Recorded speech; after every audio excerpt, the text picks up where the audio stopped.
إن الحمد لله رب العالمين حمدا كثيرا طيبا مباركا فيه. اللهم لك الحمد كما ينبغي لجلال وجهك وعظيم سلطانك. اللهم لا نحصي ثناء عليك أنت كما أثنيت على نفسك. رضينا بالله ربا وبالإسلام دينا وبمحمد نبيا صلى الله عليه وسلم. اللهم صل على محمد وعلى آل محمد كما صليت على إبراهيم وعلى آل إبراهيم إنك حميد مجيد. اللهم بارك على محمد وعلى آل محمد كما باركت على إبراهيم وعلى آل إبراهيم إنك حميد مجيد. رب اشرح لي صدري ويسر لي أمري واحلل عقدة من لساني يفقه قولي. اللهم انفعنا بما علمتنا وعلمنا ما ينفعنا وزدنا علما. اللهم إنا نعوذ بك من علم لا ينفع ومن قلب لا يخشع ومن نفس لا تشبع ومن عين لا تدمع ومن دعوات لا يستجاب لها. أعوذ بالله السميع العليم من الشيطان الرجيم من همزه ونفخه ونفثه. بسم الله الرحمن الرحيم. وقالوا لولا أنزل عليه آيات من ربه قل إنما الآيات عند الله وإنما أنا نذير مبين. أولم يكفهم أنا أنزلنا عليك الكتاب يتلى عليهم إن في ذلك لرحمة وذكرى لقوم يؤمنون. سبحان ربك رب العزة عما يصفون وسلام على المرسلين والحمد لله رب العالمین. محترم معزز علماء کرام، مہمانان گرامی قدر، بزرگان محترم اور عزیز طلباء، دیگر بھی جو حضرات اس بابرکت مجلس میں تشریف لائے ہیں، اللہ سبحانہ و تعالیٰ ان کا بیٹھنا، ہمارا کچھ سنانا اور ان کا دل جمی سے سننا اپنی بارگاہ میں قبول و منظور فرمائے، اور ہمارے لیے یہ مجلس ہدایت کا، رہنمائی کا، سبق کا اور قرآن مجید سے مزید وابستگی کا ذریعہ بنا دے۔ قرآن مجید پڑھیں تو اس سے ایک بات بالکل واضح ہوتی ہے کہ تمام امتوں میں ایک بات قدر مشترک رہی ہے۔ جتنے بھی حضرات انبیاء کرام علیہم السلام ہوئے ہیں، ان کی امتوں نے، ان کے مخاطبین نے انبیاء کرام علیہم السلام سے معجزات کا مطالبہ کیا ہے، آیات کا مطالبہ کیا ہے، حتیٰ کہ حضرت عیسیٰ علیہ السلام پر ایمان لانے والے حواری جو ایمان لا چکے تھے، انہوں نے بھی عیسیٰ علیہ السلام سے ایک معجزے کا مطالبہ کیا کہ حل یستطیع ربک، کہ کیا تیرا رب اس بات کی استطاعت رکھتا ہے کہ ہمارے یہودیوں کی طرح ہمارے اوپر بھی بنا بنایا کھانا اور پکا پکایا کھانا ہمارے اوپر اللہ تعالیٰ نازل فرما دے مائدہ کی صورت میں، انہوں نے بھی یہ مطالبہ کیا۔ لیکن ایک بات کی وضاحت ضروری ہے کہ حضرات صحابہ کرام رضوان اللہ علیہ مجمعین نے اس قسم کا کبھی بھی نبی علیہ السلام سے مطالبہ نہیں کیا۔ صحابہ کرام نے نبی علیہ السلام کو دیکھا، آپ کے کردار کو دیکھا، آپ کے اخلاق کو دیکھا، آپ کی حیات طیبہ کو دیکھا، اور بغیر کسی معجزے کے مطالبے کے آپ پر ایمان لائے۔ صحابہ کرام رضوان اللہ علیہ مجمعین میں سے کسی نے بھی یہ تقاضا نہیں کیا۔ کفار مکہ نے ضرور پوچھا، سورۃ بنی اسرائیل آپ پڑھیں، کفار مکہ نے کہا کہ آپ ہمیں یہ سونے کا پہاڑ بنا کے دکھائیں، تب ایمان لائیں گے جب آپ کے پاس اللہ تعالیٰ آپ کو ایک بہت بڑا باغ بنا دے اور اس کے اندر نہریں جاری ہوں، ہم تب تمہارے اوپر ایمان لائیں گے جس وقت آپ چاند کو 2 ٹکڑے کر دیں گے، ہم تب آپ پر ایمان لائیں گے اگر آپ کے گھر سونے اور چاندی کے بنے ہوئے محل بنے ہوئے ہوں، پھر ایمان لائیں گے۔ اس قسم کے مطالبات مشرکین مکہ نے کیے۔ فرعون نے بھی موسیٰ علیہ السلام سے کہا تھا کہ اگر آپ رسول ہیں تو آپ کے پاس دلیل کیا ہے؟ تو موسیٰ علیہ السلام نے، آپ کو یاد ہوگا، وہ اپنا عصا اور اپنا ہاتھ دونوں معجزے کے طور پر اس کے سامنے نمایاں کیے۔ عصے کو ڈالا، پھینکا تو وہ اژدہا بن گیا، ہاتھ کو بغل میں لے کے باہر نکالا تو وہ روشن ہو گیا۔ سنا ہے آپ نے علماء سے، صرف یاد دہانی کے طور پر عرض کر رہا ہوں۔ مشرکین نے بھی یہ مانا، اور یہ بھی بات یاد رکھیں کہ یہودیوں نے بھی کبھی نبی علیہ السلام سے اس قسم کے معجزات کا مطالبہ نہیں کیا۔ یہودیوں نے بھی نہیں کیا، کیوں؟ وہ اہل کتاب تھے اور اہل ذکر تھے، وہ علم رکھتے تھے، وہ اس قسم کے مادی معجزات سے متاثر نہ ہوتے تھے۔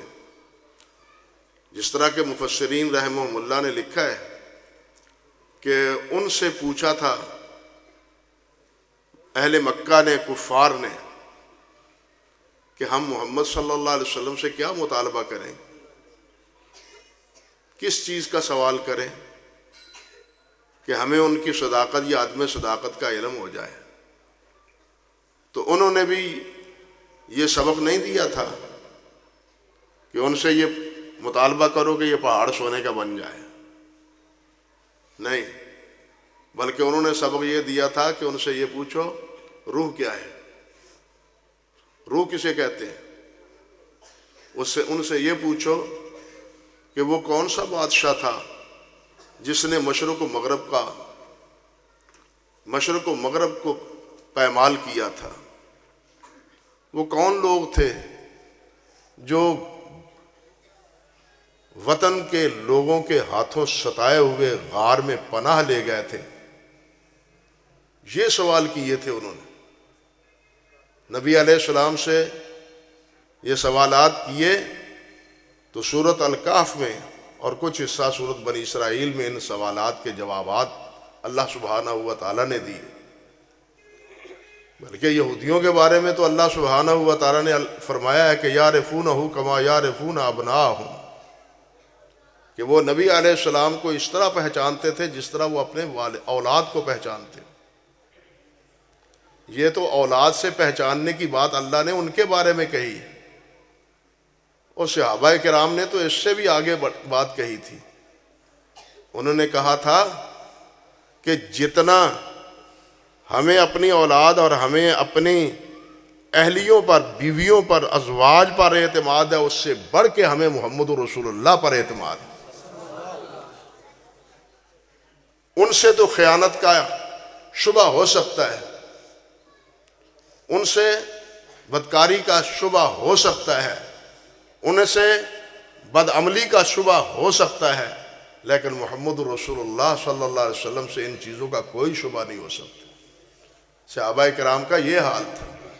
اور جب نبی علیہ السلام مدینہ طیبہ پہنچے ہیں، یہودیوں کے ایک بڑے عالم نے نبی علیہ السلام کو دیکھتے ہوئے کہا تھا کہ یہ چہرہ ایسا نہیں ہے جو جھوٹ بولنے والا ہو۔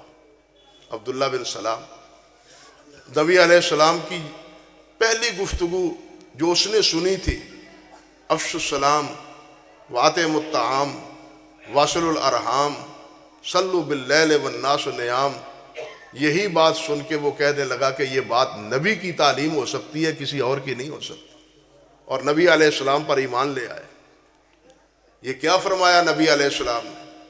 افش السلام، سلام کو عام کرو، اطعم الطعام، بھوکوں کو کھانا کھلاؤ،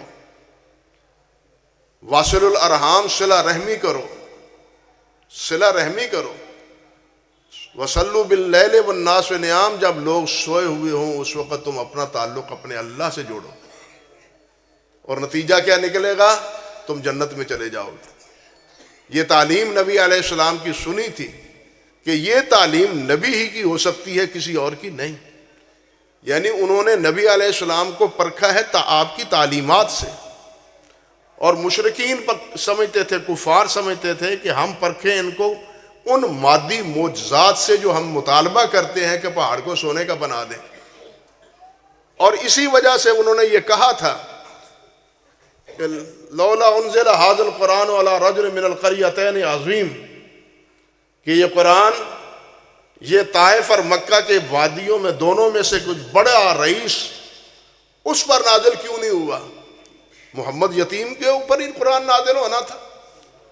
اللہ اکبر کبیرہ۔ ان کو یہ سمجھ ہی نہیں آتی تھی کہ غریب آدمی، یتیم آدمی، اس پر اللہ سبحانہ و تعالیٰ کا وحی نازل ہو۔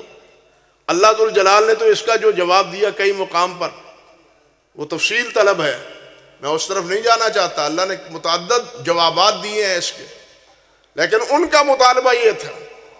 اب دیکھیے حضرت خدیجہ الکبریٰ رضی اللہ تعالی عنہا، انہوں نے نبی علیہ السلام پر سب سے پہلے ایمان کیوں قبول کیا تھا؟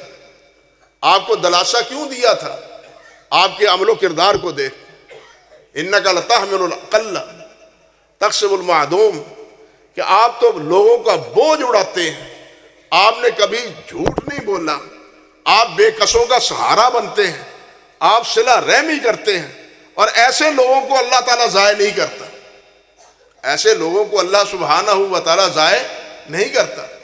اور نبی علیہ السلام کا جب خط گیا تھا ہرقل کے پاس، اور اس وقت اس نے ابو سفیان سے پوچھا تھا کہ بتلاؤ یہ شخص جو تمہارے اندر جس نے نبوت کا دعویٰ کیا ہے، اس نے کبھی جھوٹ بولا ہے؟ تو ابو سفیان نے کیا جواب دیا تھا؟ وہ بعد میں خود روایت کرتے ہیں، میں نے کہا تھا کہ کوئی نبی اس نے کبھی جھوٹ نہیں بولا۔ ہرقل نے کہا تھا کہ جو انسانوں کے معاملات میں جھوٹ نہیں بولتا، وہ اللہ کے معاملے میں جھوٹ کس طرح بول سکتا ہے؟ یہ بات دلیل ہے۔ ہرقل نے کہا تھا، یہ بات دلیل تھے، بات سمجھے نا، یہ دلیل ہے یہ بات کہ محمد سچا ہے اور اللہ کا رسول ہے۔ یعنی وہ غیر مسلم عیسائی ہونے کے باوجود نبی علیہ السلام کی سچائی کا اس نے کس طرح اعتراف کیا؟ آپ کی صداقت، آپ کی سچائی پر۔ اور مکے والے نبی علیہ السلام کو صادق امین مانتے تھے، وہ اس کا انکار نہیں کرتے تھے، وہ تسلیم کرتے تھے نبی علیہ السلام کو کہ آپ صادق بھی ہیں اور امین بھی ہیں۔ امانت کی انتہا تو یہ ہے کہ نبی علیہ السلام کے خلاف، اللہ اکبر کبیرہ، دار الندوہ میں رات کے موقع پر نبی علیہ السلام کے خلاف منصوبہ بن رہا ہے کہ ان کو شہید کر دیا جائے، اور نبی علیہ السلام اپنے گھر میں حضرت علی کو امانتیں دے رہے ہیں کہ یہ امانت فلاں کی ہے، یہ فلاں کی ہے، یہ فلاں کی ہے۔ جبرائیل بتلا چکے ہیں کہ آپ کے ساتھ دشمنوں کا ارادہ کیا ہے۔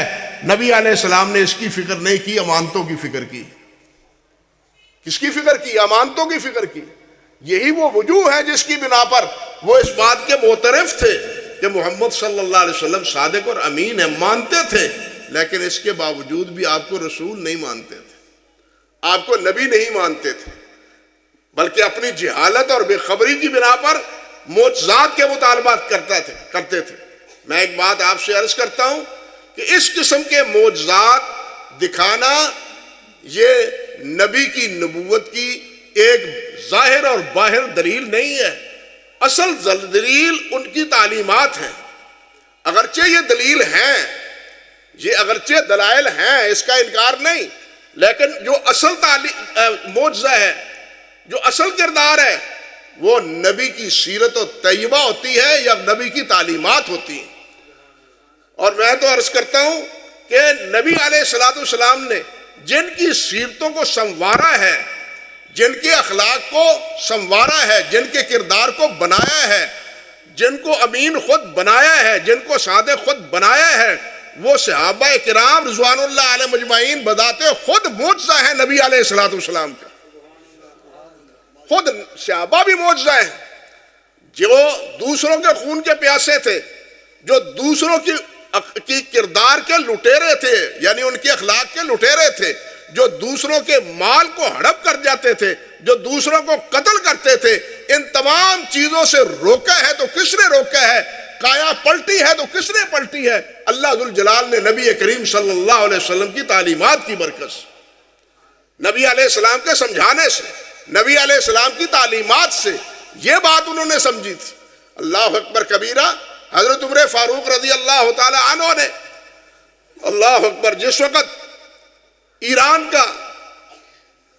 کے بادشاہ کا تاج آیا ہے اور ان کا خزانہ ایران کا مدینہ طیبہ پہنچا ہے، اور حضرت عمر فاروق رضی اللہ تعالی عنہ اس خزانے کا جائزہ لے رہے ہیں۔ البدایہ میں بھی اور تفسیر میں بھی حافظ نے لکھا ہے، حافظ ابن کثیر نے لکھا ہے رحمہ اللہ، جائزہ لے رہے ہیں، اور جو تاج تھا اس کو چھڑی لگاتے ہیں کہ جتنے اس کے موتی ہیں کہیں ان میں کوئی خلا تو نہیں ہے، پتہ چل جائے کہ واقعی لانے والے نے امانت کا حق ادا کیا ہے یا نہیں کیا۔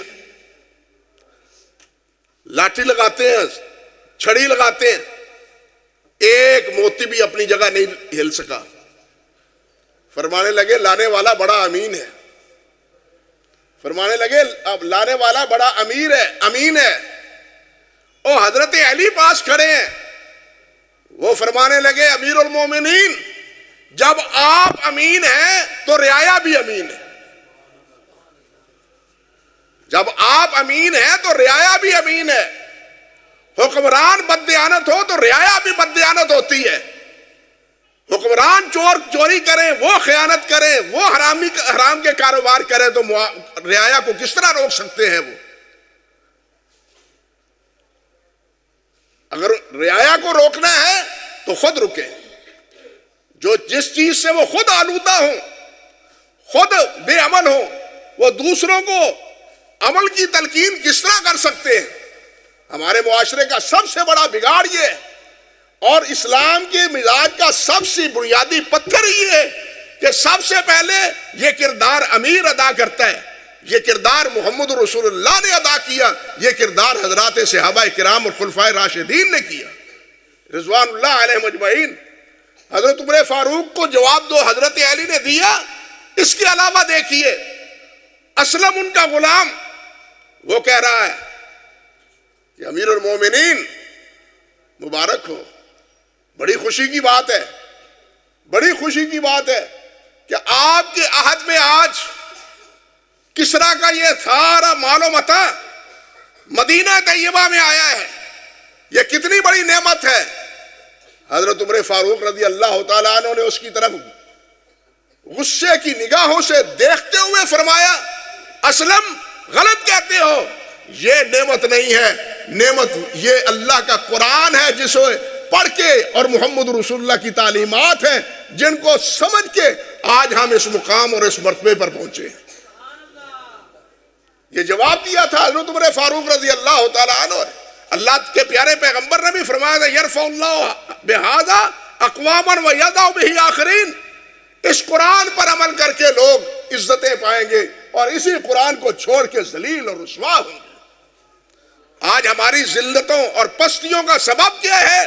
وہ یہی سبب کہ ہم نے قرآن کو چھوڑ دیا ہے، قرآن سے تعلق ختم کر دیا ہے، قرآن پڑھنا بھی نہیں جانتے، عمل کرنا تو کجا رہا، قرآن کو سمجھتے نہیں کہ وہ قرآن کیا رہا ہے۔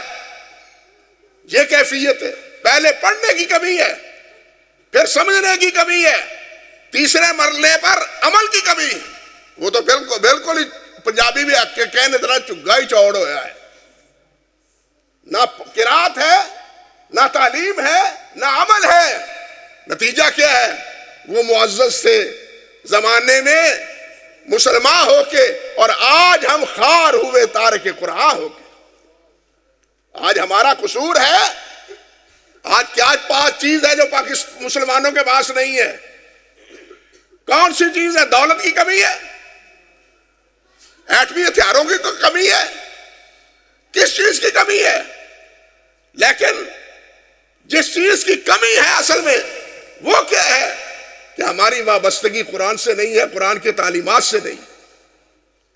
میں کہا کرتا ہوں کہ کوئی دنیا میں مسلمانوں کی حکومت ہے، اسلامی حکومت نہیں ہے۔ بعض حضرات میرے ساتھ اختلاف کرتے ہیں، مسلمانوں کی حکومت تو ہے لیکن اسلامی حکومت نہیں ہے۔ اگر اسلامی حکومت ہو تو پھر کیا ہے؟ غزہ کی حالت یہی بنے، کشمیر کی حالت یہی بنے، فلسطین کی حالت یہی بنے جو آج بن رہی ہے۔ مامون کے دور میں اموریہ نے، عیسائیوں میں اموریہ میں ایک خاتون کی بے حرمتی کی تھی اور اس نے کہا تھا واہ مامون، واہ مامون، یعنی واہ معتصمہ، واہ معتصمہ۔ جو گورنر بادشاہ تھا اس وقت معتصم، کسی نے معتصم کو خبر دی، نتیجہ کیا نکلا؟ اس ایک خاتون کی رہائی کے لیے معتصم نے لشکر کشی کی اور پورے عیسائی لشکر کو بھگایا اور مسلمان خاتون کو آزاد کروایا۔ مسلمان حکومت تھی، کمزوریاں تھیں، اور آپ کا بر صغیر ایک عورت کی پکار پر ہی حجاج بن یوسف نے اپنے محمد بن قاسم کو بھیج کے یہاں کفر کی حکومت کو ختم کر کے مسلمانوں کی حکومت لائے تھے۔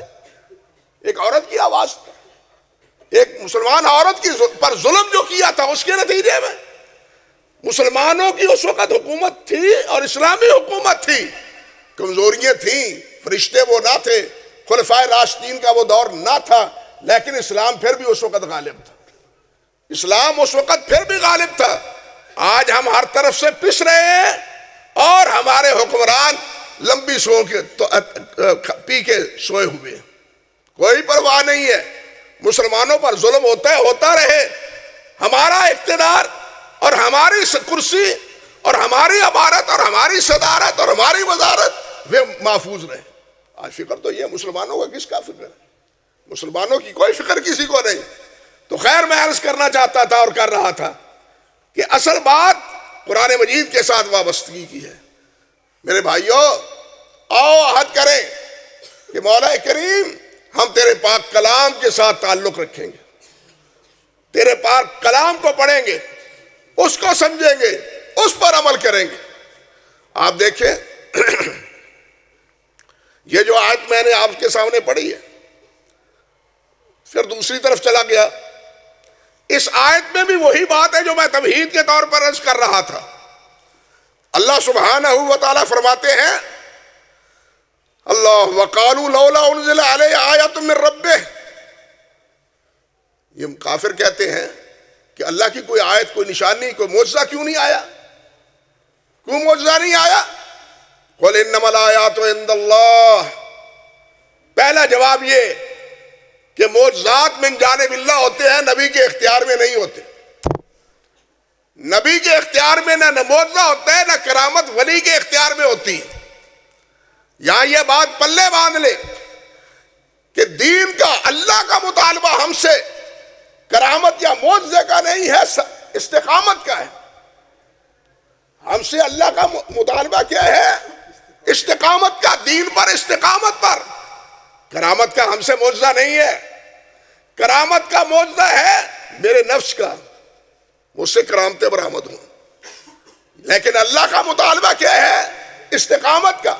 نبی علیہ السلام نے کیا فرمایا تھا؟ صحابی پوچھتے ہیں حضور وصیت کیجئے. فرمایا قل آمنت باللہ ثم استقم. کہو میں اللہ کو مان لیا میں نے اور پھر اس پر پکے رہو، ڈولو نہ، ادھر ادھر نہ دیکھو.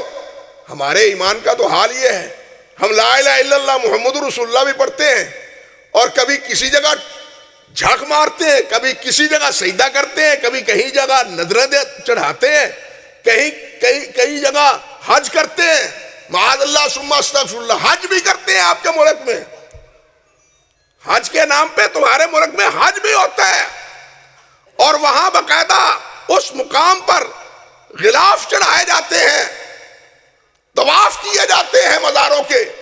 بتلائیے کیا یہ مسلمانوں کا شیوا ہے؟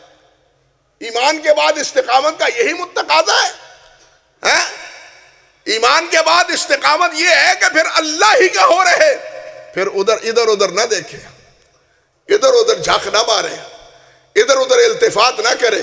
جس طرح حضرت ابوبکر صدیق فرماتے ہیں کہ لومڑی کی طرح ادھر ادھر نہ دیکھے، سیدھی راہ رکھے، سیدھی نظر رکھے. لومڑی کبھی ادھر دیکھتی ہے جاتی ہے، کبھی ادھر دیکھتی ہے، کبھی کھڑے ہو کے پیچھے دیکھتی ہے، کوئی آتا تو نہیں. فرمایا اس طرح نہ کرو، مومن بنو، منافق نہ بنو. منافق بھی ہر طرف دیکھتا ہے، مومن ایک طرف دیکھتا ہے. صحابہ کرام رضوان اللہ علیہ مجمعین کی زندگی ہمارے لیے مشعل راہ ہے. تو یہاں کیا ہے؟ انما الآیات عند اللہ. آیات کس کے پاس ہے؟ معجزات کس کے پاس ہے؟ اللہ کے پاس. آج ہمارے ہاں تو معجزات کی، بلکہ معجزات نہیں، کرامتوں کی دکانیں کھلی ہوئی ہیں یا نہیں؟ ایسے جو ٹریڈ مارک ہوتے ہیں نا، ٹریڈ مارک، ان کی اشتہار ہوتے ہیں، بینر چھپتے ہیں، بورڈ لگتے ہیں. یہ ٹریڈ مارک والے بھی اسی طرح بورڈ لکھواتے ہیں. جو اللہ والے ہوتے ہیں وہ چھپتے نہیں، وہ چھپتے نہیں، وہ چھپتے ہیں. وہ چھپتے نہیں، وہ چھپتے ہیں. وہ لوگوں سے قصیدے نہیں سنتے، ان کو خاموش کرواتے ہیں. قصیدے نہیں سنتے. اللہ ہمیں ہدایت دے اور سمجھ عطا فرمائے. اور یہ بدعت، افسوس یہ ہے کہ ہمارے حدیث کے اسٹیج پر، اس کے مشن پر یہ بھی چیز غالب آتی چلی جا رہی. ایسے ایسے القاب، ایسے ایسے سابقے اور لاحقے، ایسی یعنی اشتہارات میں کیا ہے؟ القاب. میں نے کئی بار کئی جگہ کہا ہے کہ آپ کے یہ دیے ہوئے القاب، ہمیں تو خوف آتا ہے کہ کہیں قیامت کے دن ہمارے کان ہی نہ پکڑوا دے. اللہ ذوالجلال اگر پوچھ لے کہ تم واقعی ولی کامل تھے، عامل با عمل تھے، کیا جواب ہے ہمارے پاس؟ اگر اللہ پوچھ لے کہ آپ واقعی شیخ الحدیث شیخ القرآن ہیں، تو ہمارے پاس کیا جواب ہے؟ حقیقت یہ ہے کہ ہم نے شیخ القرآن اور شیخ الحدیث کو دیکھا ہی نہیں، مشائخ حدیث کو ہم نے دیکھا ہی نہیں، ان کے تذکرے سنے ہی نہیں، ان کے حالات سے آگاہی ہمیں ہے ہی نہیں. حضرات محدثین رحمہم اللہ، ان کی حدیث دانی کے واقعات کیا تھے ہمیں اس کا شعور ہی نہیں ہے.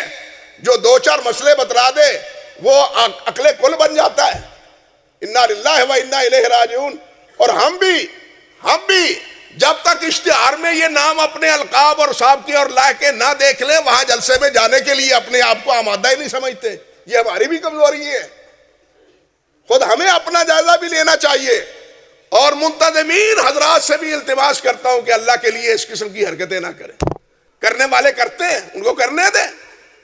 اور اپنے اسٹیج کو تو گندا نہ کریں، اپنے اسٹیج کو تو ان کے ساتھ آلودہ نہ کریں، ان کے ساتھ منہک نہ کریں. اس کو صاف اور پاک رہنے دیں. جو حیثیت ہے وہی لکھیں.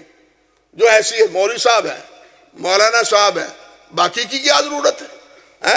جس نے کبھی بخاری نہیں پڑھائی آج وہ بھی شیخ الحدیث ہے، جس نے شیخ بخاری کبھی نہ پڑھائی ہو وہ بھی شیخ الحدیث ہے، ہاں وہ بھی علامہ ہے۔ انا للہ و انا الیہ راجعون۔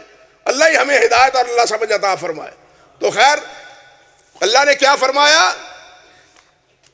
قل انما الآیات عند اللہ وانما انا نذیر مبین، اور میں تمہیں کھلا ڈرانے والا ہوں۔ پھر فرمایا اولم یکفہم انا انزلنا الیک الکتاب یتلی علیہم، یہ جو معجزے کا مطالبہ کرتے ہیں کیا ان کے لیے یہ قرآن کافی نہیں ہے؟ بات سمجھ گئے؟ وہ یہ جو کہتے ہیں کہ آیت دکھاؤ، تو کیا ان کے لیے یہ آیت اس سے کم کوئی ہے اور کسی اور چیز کی ضرورت ہے؟ یتلی علیہم، جو شب و روز تمہارے درمیان پڑھا جاتا ہے، چھپی ہوئی بات بھی نہیں ہے، شب و روز پڑھا جاتا ہے، یہ تمہارے لیے کافی نہیں ہے؟ جس کے بارے میں اللہ نے فرمایا ہے کہ ان کنتم فی ریب مما نزلنا علی عبدنا فاتوا بسورۃ من مثلہ، اگر تمہیں اس بارے میں کوئی شک ہے قرآن کے بارے میں تو ایک چھوٹی سی سورت لاؤ، دو تین چار آیتوں پر جو مشتمل ہو، چھوٹی سورت 3 آیتوں پر مشتمل ہے یا 4 آیتوں پر مشتمل ہے، آپ بتلاؤ یہ 3 اور 4 آیات پر مشتمل کوئی سورت تو بنا کے دکھاؤ۔ انہوں نے سب کچھ کر لیا، ہر مقابلہ، ہر میدان میں مقابلہ کیا، ہر میدان میں مقابلہ کیا، لیکن اس چیلنج کو انہوں نے قبول نہیں کیا۔ حالانکہ وہ اپنے آپ کو کیا کہتے تھے؟ وہ کہتے تھے ہم عرب ہیں، بولنے والے ہم ہیں، لوگ تو عجم ہیں، ان کو تو بولنا ہی نہیں آتا۔ وہ ان کی فصاحت اور بلاغت کا اعتراف ہی نہیں کرتے تھے، فصاحت اور بلاغت کا تاج وہ اپنے سر پر سجاتے تھے۔ اس دعوے کے باوجود کیا ہے؟ وہ اس ایک سورت بھی بنانے پہ قادر نہ ہوئے۔ یہ جو سورت حروف مقطعات ہیں، الف لام میم، الف لام را، کاف ہا یا صاد، یہ جو حروف مقطعات ہیں، سب علماء لکھتے ہیں، جمہور کا یہی مفہوم ہے کہ اللہ عالم بمرادہ، اللہ اس کو بہتر جانتا ہے۔ لیکن علامہ راضی رحمۃ اللہ علیہ نے ایک نقطہ پیدا کیا، اور وہی بات شیخ الاسلام ابن تیمیہ رحمۃ اللہ علیہ نے کہی کہ ان الفاظ سے، یہ جو حروف مقطعات ہیں، ان کو تنبیہ اور خبردار الفاظ سے کیا ہے کہ جتنے بھی تم الفاظ بولتے ہو وہ واحد ہیں، ثنائی ہیں، ثلاثی ہیں، رباعی ہیں، یعنی یہی الفاظ ہیں، خماسی ہیں، ایک لفظ کے 5 4 3 2 حرف ہیں، انہی الفاظ سے الف لام میم، الف را لام میم را، ان الفاظ سے بنے ہوئے ہیں۔ یہ الفاظ تم روزانہ بولتے ہو، انہی الفاظ کا مجموعہ قرآن کے مقابلے میں بنا کے دکھاؤ۔ امام راضی نے کہا ہے کہ یہی الفاظ تم بولتے ہو نا، یہ الفاظ انہی الفاظوں سے بنے ہوئے تمہارے الفاظ ہیں، انہی الفاظ پر مشتمل تم گفتگو کرتے ہو، تمہیں جھنجھوڑا گیا ہے، تمہیں خبردار کیا گیا ہے کہ لاؤ مقابلہ کرو، کیوں نہیں بولتے؟ کیوں ساکت ہو؟ لڑنا گوارا کر لیا، مال برباد کر لیا، اللہ اکبر، بچے مروا لیے، اپنے سردار مروا لیے، بدر میں مرے ہیں یا نہیں مرے؟ سب کچھ مرے، لیکن اس چیلنج کو انہوں نے قبول نہیں کیا۔ اسی لیے اللہ فرماتے ہیں کہ یہ قرآن کم آیت ہے، یہ قرآن کم تھوڑا معجزہ ہے، رات دن تمہارے اندر پڑھا جاتا ہے، تمہیں شعور نہیں ہے اس کے بارے میں؟ اللہ اکبر کبیرہ۔ اور پھر یہ قرآن جس کے اعجاز کا قرآن مجید نے یہاں اور دوسری آیات میں ذکر کیا ہے، اس کے بارے میں دیکھیے، حضرات صحابہ جس کے بارے میں فرمایا یتلی علیکم، تمہارے اوپر پڑھا جاتا ہے، نبی علیہ السلام پڑھتے تھے، صحابہ کرام پڑھتے تھے، تابعین کرام پڑھتے تھے، ائمہ محدثین پڑھتے تھے، اور ان کے پڑھنے کی داستانیں بڑی ہی طویل ہیں۔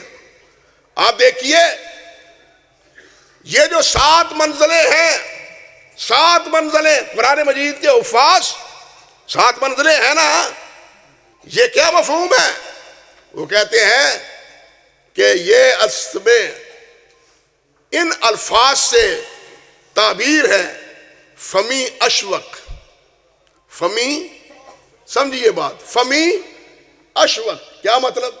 میرا منہ بڑا شوق رکھتا ہے, میرا منہ بہت شوق رکھتا ہے. کس چیز کے بارے میں؟ قرآن پڑھنے کے بارے میں. قرآن پڑھنے کے بارے میں میرا منہ بڑا شوق رکھتا ہے. اور یہ فمی اشوق میں کیا ہے؟ فا سے مراد فاتحہ ہے, میم سے مراد مائدہ ہے, یا سے مراد یونس ہے, اشوق الف سے مراد سورت اسراء ہے, شین سے مراد شعراء ہے, واو سے مراد والصافات ہے, اور اشوق قاف سے مراد سورت قاف. یعنی انہی الفاظ سے یہ 7 منزلیں بنتی ہیں. ایک منزل پڑھی, اکثر صحابہ کا معمول تھا کہ ایک بار ایک منظر روزانہ پڑھتے, گویا 7 دنوں میں قرآن مجید پڑھتے. اور عبداللہ بن عمر رضی اللہ تعالی عنہ نے تو روزانہ پڑھنے کی اجازت مانگی تھی, لیکن رسول اللہ نے اجازت نہ دی. اتنی اجازت ملا کر دی کہ 3 دنوں میں ختم کر لیا کرو. یہ تھے صحابہ کرام جو قرآن مجید کی یتلا علیہم.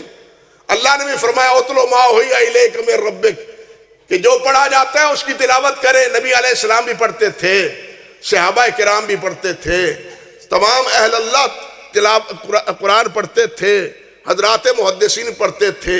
اللہ اکبر. ہمیں جائزہ لینا چاہیے ہم کتنا پڑھتے ہیں, ہم کتنا پڑھتے ہیں. اب رمضان المبارک آ رہا ہے, رمضان اور قرآن کو تو باہم آپس میں مناسبت ہے, خاص مناسبت. رمضان میں کیا اہتمام ہے اور رمضان کے بعد باقی مہینوں میں کیا اہتمام ہے ہمارا, ہمیں اپنا جائزہ لینا چاہیے.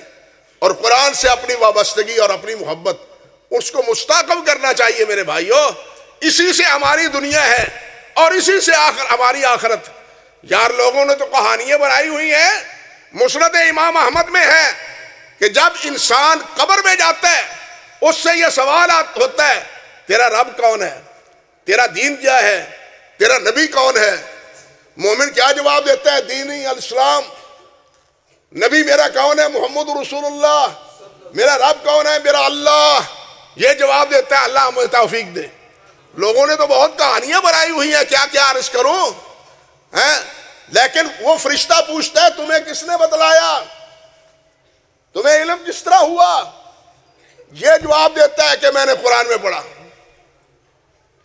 یہ جواب دیتا ہے کہ میں نے قرآن میں پڑھا محمد رسول اللہ, کہ محمد اللہ کے رسول ہے.